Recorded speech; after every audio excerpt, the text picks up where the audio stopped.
7 on the Bob Rose Show. Time check brought to you by Hayes Jewelers, where the answer is always yes, as we attempt to make Mondays great and also keep you connected. On the hotline with me right now, we've got Kat Kamek, and she is running for Congress, and she assisted Congressman Ted Yoho for many years in Washington, and now she's ready to take over, right? Kat, how you doing? Good morning. Good morning, Bob and Greg. Great to be on with you guys. Well, it's great to talk to you. Last time I saw you, I think it was before this whole COVID-19 thing, and here we are in the midst of that. I guess one of the questions I could ask you is, if you were already a member of Congress, what would you do? How would you use your power and influence to make a difference during this COVID-19? Well, Bob, it's pretty similar to what we've been doing as a candidate, because we just really don't know any other way, to be honest. When everything started shutting down, we really transitioned our campaign into a resource for the community and tried to shore up where we were short on resources, whether it was PPE or just basic essentials like toilet paper. And through our work with the Grit Foundation, we started delivering different supplies, different equipment, working with various police and fire departments to make sure that they were covered, because they really are on the front lines.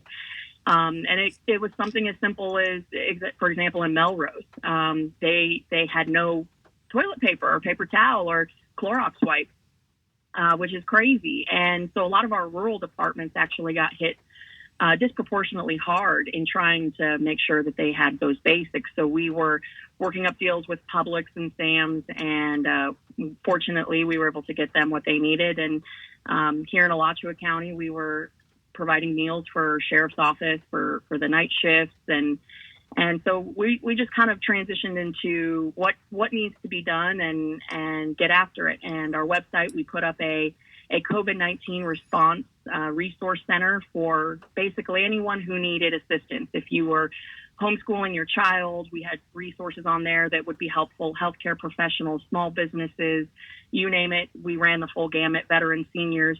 And that's really the local response that we wanted to show we were capable of, and that our constituents really expect and deserve from their representative in Congress. But beyond that, as a member, I would not have supported this last round of $3 trillion stimulus, much like my former boss, Congressman Yoho. I would not have supported that disaster of a bill that we saw coming out from the Democrat-led House last week.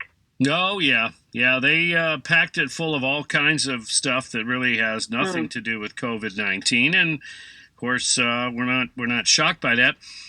Again, close to home, what's your thoughts on them in the city of Gainesville, filling a local skate park full of mulch? What in the world? What's your take on that?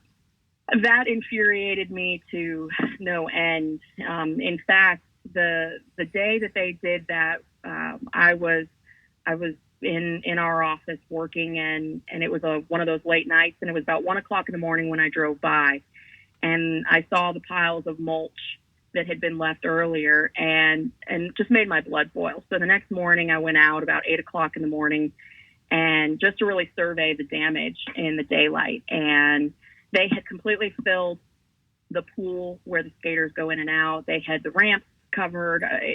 It was uncalled for. It was childish for the city to have done that and waste taxpayer resources and staff time. And they had a GPD officer there who, of course, he had been directed to be there, and nobody was doing anything. And while I was there, a young kid, he had just turned 18. His name was Zach. He pulls up next to me and starts pulling shovels out of his car, and we strike up a conversation. And I said, you know what, this is just infuriating. You've been stuck inside for 2 months. You're not doing anything wrong. You're not causing any harm. At most, there's maybe 9 skaters at any given time out there. They're social distancing better than most people in Walmart or Lowe's or Home Depot. And it's insane. And it's a complete overreach of the local government. And so I whipped out my phone and we recorded a quick video, threw it up on social media, and put a call out really to have people come and help us clean it up. And I'm so proud of my team. They showed up en masse. There was about 8 of them with wheelbarrows and shovels, and they helped the skater kids clean up the park. And there was a lot of great community members that chipped in, and it really was a community-led effort pushing back against this very aggressive, almost tyrannical style government here in the city. And so proud of them. And if you go out there today, Possum Creek is spotless. Wow. Well, that's good news, and hopefully the city will not take any further action. That's the hope. We'll see how that turns out. But I also want to ask you, because of your vast experience working with Congressman Ted Yoho, what's the deal between Taiwan and China right now? Are things escalating? And what can we do? Is Taiwan going to possibly help us when it comes to not utilizing China so much for production and manufacturing? Can Taiwan kind of gear up for more work from us? Oh, absolutely. And I don't think that there's enough time for us to really dig into the complicated relationship between China and Taiwan. But I stand on the side of Taiwan as a sovereign and independent nation, and what the World Health Organization has done in taking their cues from China and pushing Taiwan out, which, if you look today, Taiwan has had a remarkably good response to COVID-19 in taking very pragmatic, common sense solutions and really working to keep the population safe, but not shutting everything down. And so we should take a cue, and thankfully the World Health Assembly is meeting today for their annual health conference. And since China has really been battered with their reputation really being hit, it's going to be a test to see how many nations around the world stand with freedom and liberty and self-determination, and really agree that Taiwan should have a seat at the table, or are they going to take their cues from China and continue to bully this sovereign nation that has really given the world so much? And you talked about manufacturing and our relationship with Taiwan. It's time that we really started working on a free trade agreement with Taiwan. They lead the world in semiconductor business.